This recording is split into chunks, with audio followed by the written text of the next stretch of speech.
think we just need to hit the net maybe.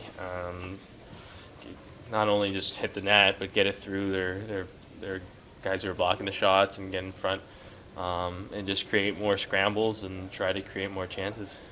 Pete was talking about how when a guy like you is used to scoring a lot, goes through a stretch where maybe you're not putting in as many goals as you're used to, it's important not to get frustrated. What's your process right now trying to make that breakthrough happen? Well, I mean, I think every game I'm still getting at least one grade A, so that's something to be positive about. But I just want to be a positive impact on the game, turning the tide, not getting scored on when I'm out there, just putting our team in great situations after when I change or whatever, and just trying to be a good positive player out there when I'm out scoring, and just keep trying to find those bounces, get those pucks, and get our line going. For yourself, like you haven't really played on any other line in your NHL career other than the top line that you've been with. Is it an adjustment when a member of that has changed? Yeah, I think so, obviously. I mean, you build that chemistry for a while, but I mean, at the end of the day, we're all very skilled players. We're able to adjust. We have to adjust, and we're all out there to perform. I performed on the other line yesterday, so I mean, there's no excuses for us today. This series we did last series, so we just gotta get through the next game and try to perform. You guys have responded well to losses. What's the key to that?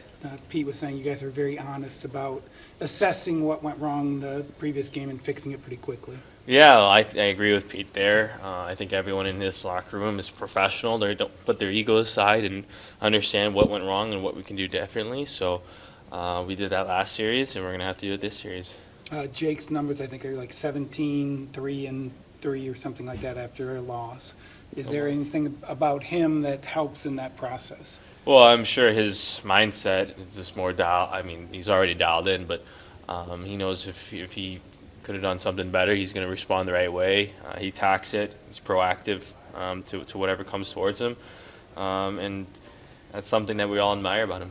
You guys got a lot of vets in this locker room.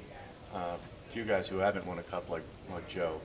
Is there any added desire to win that for him? Do you guys feel any of that? I don't know, because you guys are different in age and career. I mean, absolutely. When we went to the final, you could see how much work they put in.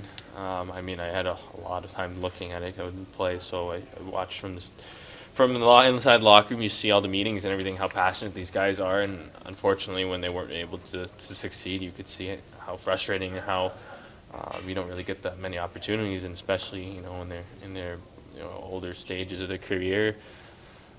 It's important for us young guys to help them and to try to give them the extra step and energy that they need to try to obtain that goal.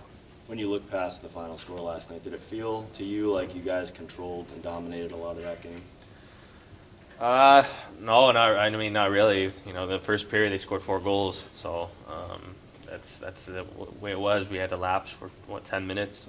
I don't even know how many goals they scored. 3 goals in 52 minutes. 4 minutes. No, 3 3 goals in 1 minute. seconds. Yeah, 52 seconds in 1 minute. 52 seconds. 3 goals. They scored 3 goals in 52 seconds. Yes.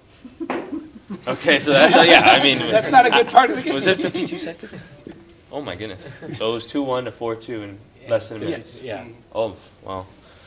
Yeah. So I mean, that's not definitely not a good recipe for winning, but they also really battled really hard. They worked hard and won a lot of battles, and we saw that in the video today, and we're gonna have to adjust. We talked about the rest difference between the two teams before game 1. Is that maybe a factor that might show itself later in the series rather than in the first game because of rhythm and momentum from their quick turnaround? I mean, I think everyone at the end of the day is ready to play. I know they played 7 games, we played 6, so everyone's got to show up and compete in a battle. And I mean, at the end of the day, you're just on the ice playing, and you're fighting for your lives right now. So everyone's got to give 100% effort, regardless of if you feel tired or not. I mean, especially at these, it was 12:30 a.m. last night when the game ended, and these 8:30 games are tough.